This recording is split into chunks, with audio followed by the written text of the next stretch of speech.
Hey everybody, and welcome to 25 Days of Christmas here on Travel with Rick. Well, specifically, welcome to our 25th day of Christmas. Merry Christmas! Yeah, Merry Christmas everybody!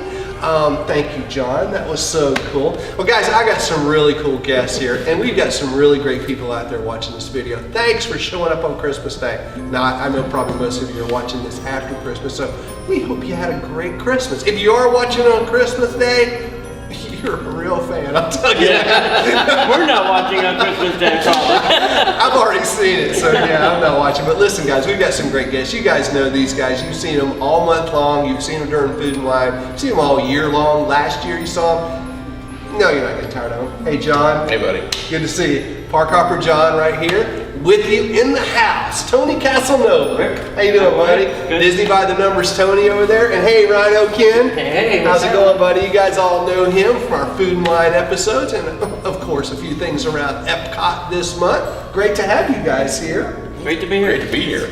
So we're here in the Beach Club Villas, actually, and you guys are probably wondering, what does four dudes sitting around the Beach Club have to do with Christmas? Well, you know, we were thinking about what we could do to wrap this thing up. You know, what could be really cool? You know, we had this crazy idea. Why don't we share some of our Christmas memories with you? That's what I wanted to do. I mean, hey, it's Travel with Rick, right? So pretty much do whatever we want. Absolutely. Here, right? So I thought it'd be cool to have some of our hosts from our Christmas shows and from our Food and Wine shows and from all of our shows to come out, and we just sit around and do what friends do. Just tell stories, right? That's right. Sure. So what we thought we wanted to do is just share some Christmas memories with you. I mean, everybody's got the cool thing about memories is they're best shared with friends. You know, Absolutely. best made with friends, best shared with friends. So what do you think, guys? You got some Christmas stories to I got share? some Christmas stories.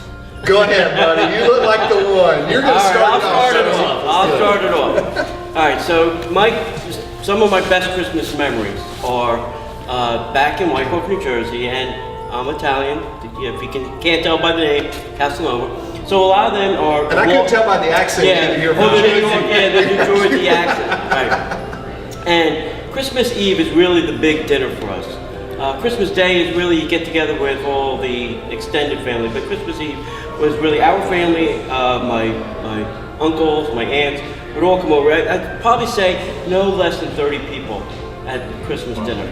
And typically this started around 6 o'clock, and there'd be hors d'oeuvres, which were clams, stuffed clams, crab balls, some calamari, and maybe some other assorted seafood. Please tell me there's dinner coming soon. I'm starving over Wait a minute. Don't we have craft service for Travel with Rick? Andrew, what's going Andrew, on? let's get on that. Production services, please. And this is the seven fishes. yeah, this is the seven fishes. So, and if you don't like fish, it's really too bad. It's too bad for you. That's right. There is usually a small bowl of pasta tossed out there for somebody that doesn't like it. And so after that lasts maybe about an hour, hour and a half. There's a lot of wine being served to the aunts and uncles. That's our kind of Christmas, right, kids? I'm hoping for an invite. And Dad would, say, all right, fine, you can have a sip of the wine, just to get a taste. And that's how it got started. So then that's the starter course. Then you get on to dinner. It starts maybe around 7 o'clock and goes to maybe about 10. And we're talking about 3 hours of nonstop food. It just keeps coming out. One thing after there's shrimp, Cajun shrimp, fried shrimp, shrimp. You got your shrimp gumbo. Right. You got scampi. like bubble gum, soup, shrimp, peanut butter, I think maybe shrimp. we had some salad. Usually salad is like pushed off to the side. Why would you serve rabbit food? Yeah. There's very few vegetables on the table. Maybe some broccoli raw, maybe some broccoli. For those that want vegetables, but it's really about the Seafood. Yeah. Then there's flounder, there's lobster tails, there's mussels, there's clams, there's more squid, there's more. It's just nonstop for 3 hours of food. After that's done, there's a little break period.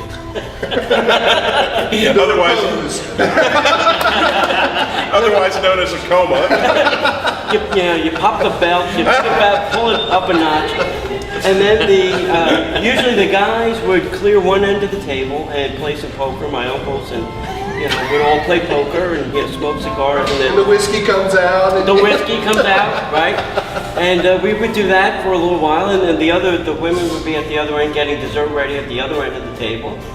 And after a couple rounds of poker, then we'd open up some gifts, exchange gifts between the aunts, the uncles, the cousins, and that would go to about midnight. After midnight, then you break out the sausage and peppers and maybe some other stuff, because now it's after midnight. You can have meat. Oh, okay. Right? Got it. So you may have, maybe a small filet mignon, Yeah, this is after midnight, and this goes till 2 o'clock in the morning. Wow. At least. I mean, I remember lots of times of not getting bed till 2 or 3 o'clock in the morning, and waking up maybe around noon on Christmas Day, opening up gifts, with the family, and then we'd go to some uncle's house where everybody would be, and we'd do the whole thing all over again from noon to God knows what, eat all over again. Wow. Yeah, there was dessert served in there, which I kind of skipped over. It's it's usually just laid out on the table. It's a fend for your own, get your own dessert if you want it kind of thing. Well, I know what I want for Christmas. I want chicken to invite to Tony's house, and then I want to talk to my parents about being born into the wrong kind of family. And I have to say, I have 2 friends of mine that this memory goes back to like 3rd grade when I moved to New Jersey. I have 2 friends of mine that have usually came maybe around 9 or 10 o'clock and would kind of, eat some of the leftovers and stuff. And they've been doing that to this day. I still have a friend that comes over for Christmas Eve dinner now with his family and his kids, and they get the same, Wow. kind of thing. So it's been going on for 30 some odd years now. Wow. Having friends That's over, awesome. friends That's over. awesome. So that's a memory that I've now passed down to my kids and their kids and stuff like that. That's a great memory. Yeah. That's a great memory. So that's where you'll find me Christmas Eve. Is eating my microwave coma. in a secret coma. Please just send my travel agent the address. I'll have to post some pictures. I'll post some pictures this year. Yeah, so actually, as this is showing, you're in a coma right now. Yeah, I probably am. Probably going. As we're watching this, everybody's concerned for your life right now, Tony. Yeah, exactly. Calling Tony. Tony, you okay? You all right? All right, okay. Talk in an hour. Cool. Yeah, exactly. So. Well, guys, I've met Santa Claus. Like, he came to my house. Like, really, seriously. Knocked on the door. Well, I'm getting ahead of myself. I was probably, I was 6 or 7, 4 or 5, somewhere in that neighborhood. And we were living, I used to live in Ohio, hence the accent. And I actually grew up in Atlanta, so, that every now and then I start sounding like a redneck. But I actually spent a lot of my formative years in Ohio. And we were living in a place that was, I remember it was on this hill, and every time I go back to visit my family, I drive by it, and I remember that's the place that Santa came to visit. And we just had, the family came over, and it was Christmas Eve, and I was young enough, I had no idea what was going on. There was this knock at the door, and I opened up the door, and there's Santa Claus. And I opened up the door and went, and I froze. And like, my mom's like, well, who is that? And I'm like, John, who's at the door? Because everybody's wanting me to freak. It's Santa. I froze. I was in shock. And what it was I think it was one of our neighbors who's a good friend, had gotten a Santa suit and had been asked by my parents if they would do this. And I'll never forget, he walked in, and there's Santa. He had the sack. He had toys that had my name on it. Wow. And he's passing out toys and gifts to everybody. And I just remember that memory. The details are vague because I was way young. That was a long time ago. But I'll never forget opening that door and just seeing Santa Claus. And that was one of my favorite memories. Right. Because we know they're Santa's helpers. We know for you young guys that are watching our show with your parents, Santa can't be everywhere to make those kind of visits. So, we know there's lots of Santa's helpers around, helping out the real Santa Claus, to get things to happen. So that's cool. It's funny you tell that story because not the neighborhood we live in now, but before we used to live in Coconut Creek near Fort Lauderdale. In our neighborhood, there was a guy like that did that in our neighborhood for all the kids. And so just to kind of make Christmas come alive for the kids, he would go around to the parents kind of prior and get a couple of presents for each of those kids, and he would go to every house in the neighborhood, you know, and so we'd have some presents sitting out on the porch for Santa to pick up and, you know, ring the doorbell. And I can still remember my kids, they were totally floored that Santa actually came to the house. You know? I mean, you know, they're used to getting the presents and everything, but you know, to see Santa come to your house, that's a pretty forming memory right there. That's a one tall you'll take order. with you. Yeah, that's pretty cool. So I have a great, a similar story. Cool. Growing up, my grandfather. Before I get into that, my grandmother loves Christmas so much that the only way to describe it in putting up holiday decorations was that Christmas threw up in her house. Okay? So if you can picture that visual, it really was every nook and cranny was lights and balls and this and that. And she had this tree that, you know, spun around, you know, on a whatever turntable thing, yeah. And there were specific, and they're loaded with ornaments, and it was always like, find the Mickey ornament, good luck. Oh, wow. It was on there. You really had to sit there for, you know, a good hour and just watch this thing spin, and you're watching the tree. Going, where's the Mickey ornament? Where's the Mickey ornament? So there was a hidden Mickey ornament on your Christmas tree. You know what? I guess you could say that. Yeah. Wow, that's cool. Among, you know, plethora of other ornaments that you try to find, like, It's been our word this month. like, oh, guys. you know, where's the Scooby-Doo, or where's the other guy, or where's Okay. this one? And so there's this whole variety. But my grandfather was a fireman, volunteer fireman at the fire department in our neighborhood. And every holiday, maybe they do this in your township or whatever, that Santa Claus comes down on the fire truck down the street, blowing the horn, lights going. Yeah. Well, because he was a volunteer, Santa would stop at the house, and all the grandkids would be in the house going, "Oh, great, we're here! Hey, I'm Santa Claus!" And guess what? He actually gets off the fire truck, comes in, gives us all candy canes, and kind of waves and kind of goes off on his own. But Right. you know, that memory of just hearing those sirens blaring, you know, is just something that just live with forever. Yeah. Wow. All right, so I guess I'll jump in here too and share, because my dad growing up, when I was a little kid, my dad was the Clark Griswold of Christmas decorations. Okay, so to say that, you know, your grandmother's house looked like Santa threw up, you know, there, that's kind of how my house was too. I mean, my dad was totally into Christmas decorations. He started early. He acquired things. He was very cutting edge. I mean, I remember when I was a little kid, my sister got so mad at my dad one year because he tested out the spray can snow. I don't know if you guys remember that. Yeah. Right? But what he did though, see, I think it was designed that you put it on the tree before you decorate it, right? To make Yeah, the tree kind of look like it had snow on it. So my dad, God bless you, Dad, he waited till the whole tree was decorated, and then he wanted to snow it up, right? So, you know, the lights, that was in the day when you had the big lights with Yeah, the screw-in twist on, bulbs, you know? yeah. So the bulbs burn out, you could replace the bulbs and stuff. So I can remember for years after that, our lights would still have like the snow kind of like, you know, the plastic snow kind of stuck to them and stuff. You know? And my sister got so mad because my dad tried things, you know, he was an innovator for Christmas right. decorations, right? But my sister wanted Christmas to be just so. It had to be perfect. Norman And she- Rockwell. Yeah, and she thought he ruined Christmas decorations for me. But I can remember on our bars, my dad was a woodworker. He was a carpenter guy, and he made these big rings, these wooden rings that he would like wrap in Christmas paper and put fruit and nuts and all kinds of things. I mean, there was and chocolate. One had chocolate, one had fruit, one had nuts and things like that. So there was not like an Italian Christmas where there's shrimp and so we got fruit and nuts in my house. I don't know. But if you think it's a California Christmas, sorry to all you guys watching in California, but there was just so much food around. I remember my mom baking and stuff. But the story I want to tell about Christmas, I kind of set that up to tell you how my dad was about decorating. My dad would never buy a Christmas tree, man.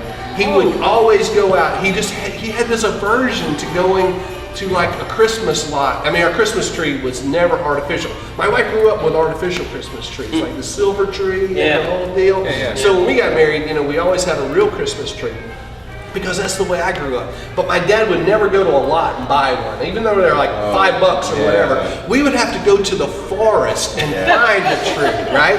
So it and definitely was a Griswold. Right, so we're all jumping out, the whole deal. yeah, you know, and I was a little kid, you know, and so we would drive, like where I lived was kind of like near some national park land and stuff. Okay. And I was too young to know that we could go to jail for this, right? Yeah. But my older brothers told me, you know, and they would always come, you know, there was like an age, like a large span of difference. My oldest brother, I think there's like 16 years between us. I was definitely a younger, I grew up as like an only child, basically, even though I have 3 brothers and a sister. But they would come back to visit, for Christmas, and they'd be like, why do you do that? Here's $5, just go buy a tree next year, But he had to go out and find the tree, So we would park and walk miles, it seemed, into the woods and find the right tree, and you cut it down and we would drag it out of the woods. And I don't know, Dad, I still don't know why you did this, but and we get chased sometimes. It seemed like, somebody's watching, come on, we gotta get the tree. So my dad basically stole Christmas trees, Wow. But we always had a memory with our tree. You might want to start running. I think the feds are here. I still have this thing, it's like I pay twice for trees. I go get a tree, it's like, here's for the one I stole when we were a kid. Here's for last year, here's for this year. That's crazy. But that's my Christmas tree. Our Christmas tree was memorable. It's interesting because in New Jersey, they actually have signs posted. This tree has been sprayed, and what happens is once you cut down one of those trees and bring it to your house, it gets the ambient temperature. It stinks like a skunk. Yeah, it's because my dad went to New Jersey. Yeah, we went as far as New Jersey once to get a tree. That was when I lived in Georgia, Wow, geez, they don't have trees in Georgia. I know they have trees. I've gotten some trees. They have less now because my dad was there.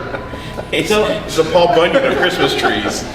I'll tell, I guess it's a good and a bad Disney memory story that I have. Okay. Revolves around Disney since we're at Disney. So one year, my family got this brilliant idea. Let's go down on Christmas Day. Nobody will be there. Everybody's at home opening up gifts. Ho, ho, ho. Who would be in the park? Nobody. Nobody. In case you don't know, busiest day of the year. Busiest day of the year. It took us, we arrived Christmas Day maybe around 10 o'clock in the morning. Get to the airport, get to the hotel, check in, go over to the Magic Kingdom. It's maybe around noontime-ish. We get to the Magic Kingdom. It took us 30 minutes to get from the monorail to halfway up Main Street. It was just a sea of people, just like this huge thing just moving. Wow. The blob. Yeah, the blob, exactly. You couldn't do anything. I got about that far, and my oldest daughter said, "What are you doing here? This is crazy." Leave.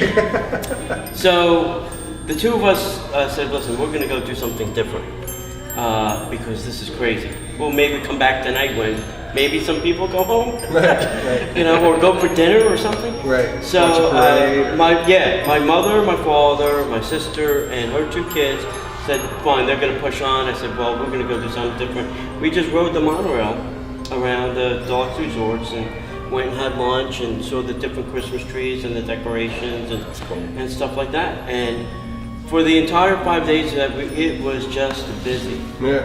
It is super busy. It's I think the number is like 125,000 is capacity at the Magic Kingdom. If anybody knows, it would be you, right? Yeah, so I think it's about 75,000, and then they stop at that number and allow for 25,000 or more for resort guests. Wow. But if you can imagine 125,000 people in the Magic Kingdom. Oh no, I stay home those days. Yeah. You So can find me at the California Grill. it was a nice trip and a bad trip all in the same time. Wow. Yeah. Last year I had my niece come visit us from Philadelphia, and we took her over to Studios for the Osborne Spectacle of Lights. Beautiful. And we had the good fortune of getting her to be able to turn the lights on. Wow. Flip the switch. She flipped the huh? switch. Now Nice. the key, we had to trick her into thinking we were doing it for my birthday. So we had to pretend like it was me going out there, so I'm pretending like I'm there, but she's right by my side.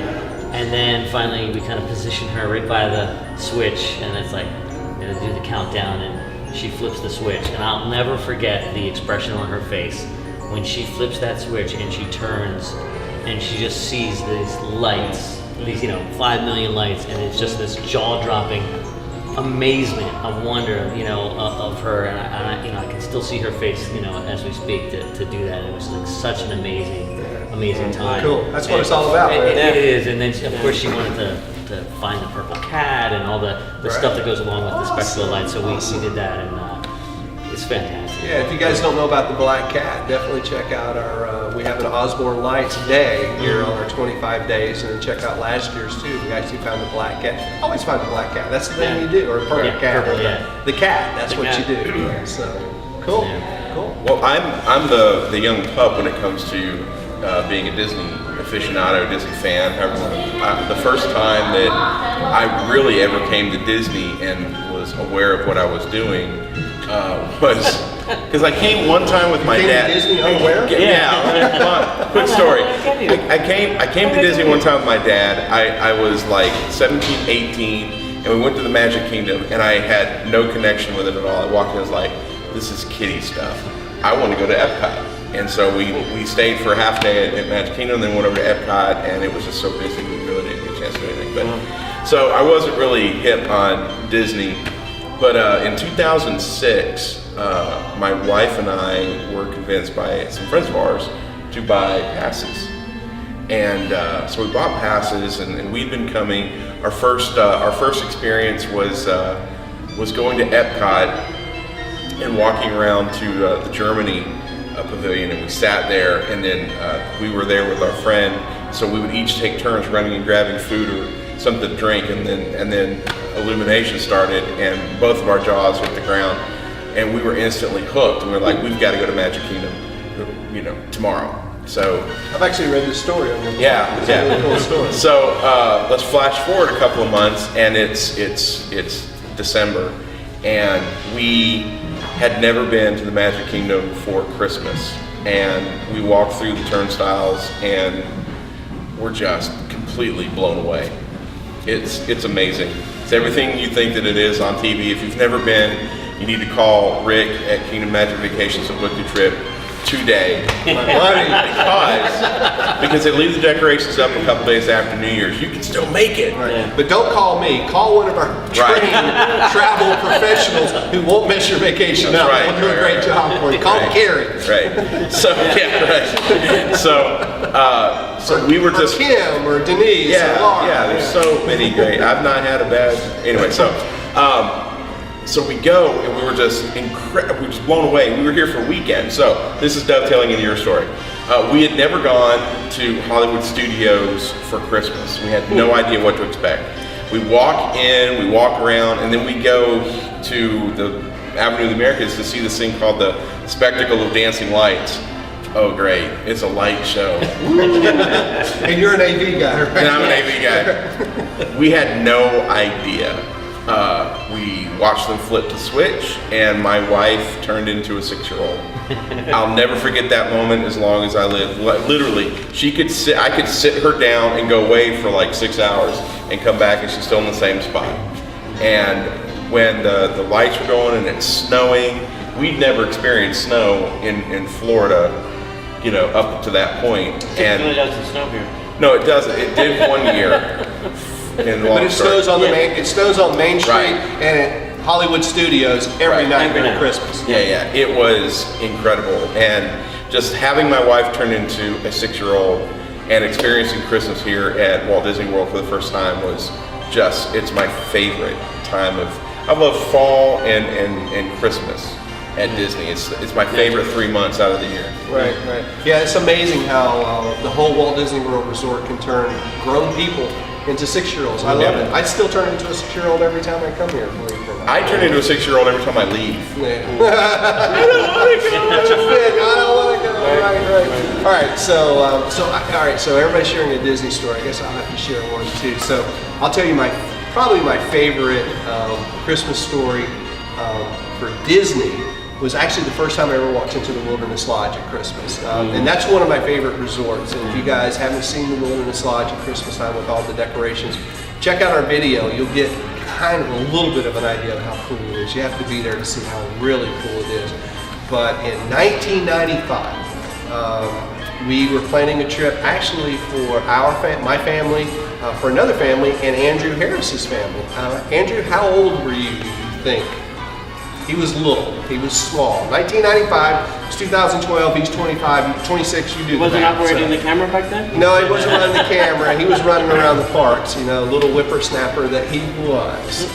But anyway, we had planned this trip for our three families because actually Andrew's family and our family, we they grew up with our kids, and you know we've been friends for years and years and years. So we planned this trip together, and we all got here. We walked into the Wilderness Lodge, and just like you said, our jaws dropped. Oh, yeah. You know? So we had kind of scouted the Wilderness Lodge out because we go to my brother's house every year for Thanksgiving, and so we had this trip planned, and we had never seen the Wilderness Lodge. So Leslie and I got kind of a sneak peek because we were driving back from my brother's house who lives on the west coast of Florida, and so we have to kind of drive by Disney and make a big curve, to kind of come back. Yeah, So we kind of made the big curve, and we just wanted to get a look at it because we'd had this place booked and we'd heard about it. So the doors opened up. You guys know what it's like. A lot of you guys know what it's like. Doors opened up. We saw that huge tree. We thought, wow, this is going to be the best Christmas ever. And literally it was. So a couple of weeks later, we loaded everybody up into the cars. Had my kids. So my kids that time were like 3 and 1 or 4 and 2, or something like that. So it was just pretty incredible, hanging out in the Wilderness Lodge. Being from South Florida, Fort Lauderdale area, 90 degrees in January sometimes, so to walk into the Wilderness Lodge and see all that wood, that huge tree, that big fireplace, was just awesome. And it's that huge tree. So, we really felt like we were in a Northwest Lodge somewhere, spending Christmas, and still remember, my kids just oohing and ahhing over this big tree, and Dad, let's put up a tree like this in our house. That's what your dad would do. And I'm thinking how I can get into my car because I come from a long line of Christmas tree stealers. But it was just awesome, and I'm sure Andrew probably has his own memories from that Christmas. But to be there with our families and our friends and experience our first Disney Christmas as a family, was just so cool. And just like we're doing here tonight, sharing our memories with friends and you friends, just really cool. Yeah. Well, guys, I guess we have rambled on for quite long enough. I hope you enjoyed that, and I hope we've shared some of our memories with you and sparked some memories for yourself. And this is what it's about for me. I said it at the beginning. This is how memories should be shared and remembered. With friends. So, guys, thank you so much for coming out. Thanks for having us. This is just so cool. Definitely, it's been a great 25 days. So thank you, each one of you, for helping us, and everyone else who helped us who couldn't be here.